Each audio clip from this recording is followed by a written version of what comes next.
తిరుమల లడ్డూ వివాదంలో తెలుగుదేశం పార్టీ నాయకత్వం తీవ్ర ఒత్తిడికి గురవుతుంది. కూటమి ప్రభుత్వమే అనేక రకాలుగా ఇరకాటంలో పడింది. దాంతో చంద్రబాబు, పవన్ కళ్యాణ్ కూడా సతమతమవుతున్నారు. ఈ సమస్య నుంచి గట్టెక్కేదానికి అనేక మార్గాలు అన్వేషిస్తున్నారు. ఆ క్రమంలోనే వివిధ రకాల ఎత్తులేస్తున్నారు. కానీ ఇప్పటి వరకు అవేమీ ఫలించిన దాఖలాలు లేవు.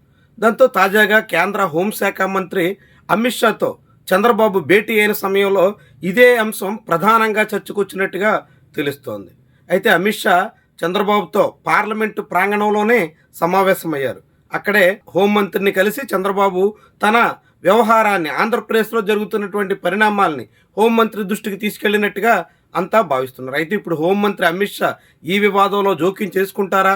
చంద్రబాబు, పవన్ కళ్యాణ్ పేకల్లోతున ఇరుక్కుపోయినటువంటి విషయంలో ఏమైనా కాపాడేందుకు తగ్గట్టుగా నిర్ణయాలు తీసుకుంటారా? ఇవన్నీ చూడాల్సి ఉంది. అయితే ఇదే క్రమంలో ఆంధ్రప్రదేశ్, తెలంగాణ రెండు రాష్ట్రాలకు సంబంధించినటువంటి ఇద్దరు ప్రముఖులు తాజాగా చంద్రబాబు సర్కారు తీరుని తీవ్రంగా తప్పుపట్టే దిశలో అడుగులేస్తున్నారు.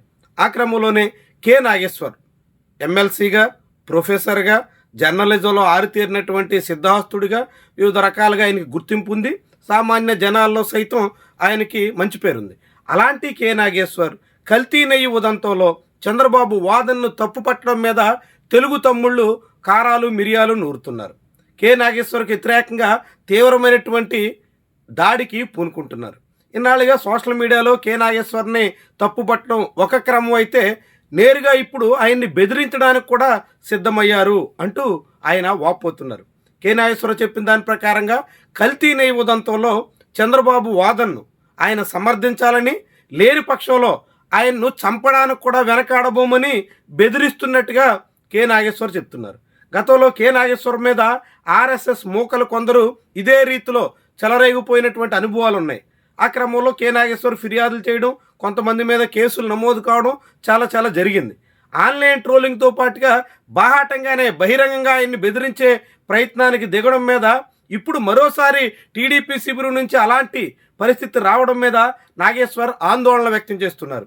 ఇలా చంద్రబాబు వాదనని అంగీకరించినటువంటి వాళ్ళందరినీ చాలా తీవ్రంగా బెదిరించే ధోరణికి దిగుతున్నటువంటి తీరు మీద ఆయన కలత చెందుతున్నారు.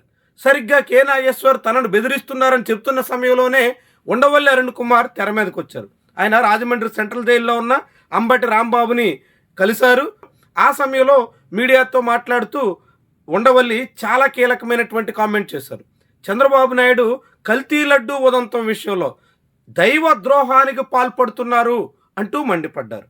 ఏకంగా బాత్రూములు కడిగే యాసిడ్ కలిపారంటూ చంద్రబాబు లాంటి వాళ్ళు వ్యాఖ్యానించడం దుర్మార్గం అన్నట్టుగా చెప్పుకొచ్చారు.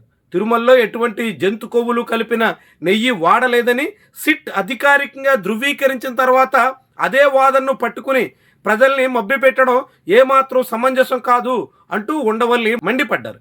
దీంతో ఒకవైపు ఉండవల్లి, రెండో వైపు కె నాగేశ్వర్ ఇద్దరు కూడా చంద్రబాబు, తెలుగుదేశం పార్టీ శ్రేణుల తీరు మీద తీవ్రమైనటువంటి ఆగ్రహాన్ని వ్యక్తం చేయడం ఆసక్తికర విషయంగా చూడాల్సి ఉంటుంది. ఇప్పటికే టీడీపీ లేదంటే జనసేన పార్టీ నాయకత్వం చేసినటువంటి వాదన జనాల్లో పలుచనైపోయింది. ఆ ఇద్దరు నేతలు అడ్డగోలుగా తిరుమలను అపఖ్యాతి పాలుచేసే ప్రయత్నం చేశారు అనే అభిప్రాయం జనాల్లో బలపడింది. లేని విషయాలను తీసుకొచ్చి జగన్మోహన్ రెడ్డిని బదనాం చేయడానికి తిరుమలను రాజకీయంగా వాడుకునే యత్నం చేశారు అనే అంచనాకు అత్యధికులు వస్తున్నారు. ఇది కూటమికి చాలా పెద్ద కంటగింపుగా మారుతోంది, చాలా పెద్ద తలనొప్పిగా తయారవుతుంది. ఇలాంటి సమయంలో ఇంకొందరు కూడా శృతి కలపడం, మరికొందరు కూడా చంద్రబాబు తీరు మీద ఆగ్రహం వ్యక్తం చేయడం ఇప్పుడు కూటమి సర్కార్కి మరింత కలవరపాటికి గురయ్యే విషయంగా మారుతోంది. మరి ఇలాంటి పరిస్థితుల్లో తిరుమల లడ్డు కల్తీ నెయ్యి ఉదంతాల్లో ఇక కూటమి నాయకత్వం సంయమనం పాటిస్తుందా? తిరుమలను మరింత అప్రతిష్ట పాలు చేయాలనేటువంటి ఉద్దేశాన్ని విడనాడుతుందా? తిరుమలలో లేనిపోనివన్నీ ఆపాదించి పవిత్రతను భంగం కలిగించేటువంటి ప్రయత్నానికి ముగింపు పలుకుతుందా? ఇలాంటి అనేక ప్రశ్నలు అయితే ముందుకొస్తున్నాయి. తాజాగా ఉండవల్లి, కె నాగేశ్వర్ ఉదంతాలు మాత్రం చంద్రబాబుకి మరింత అపఖ్యాతిని, అప్రతిష్టను తీసుకొచ్చే విషయాలుగా చెప్పాల్సి ఉంటుంది.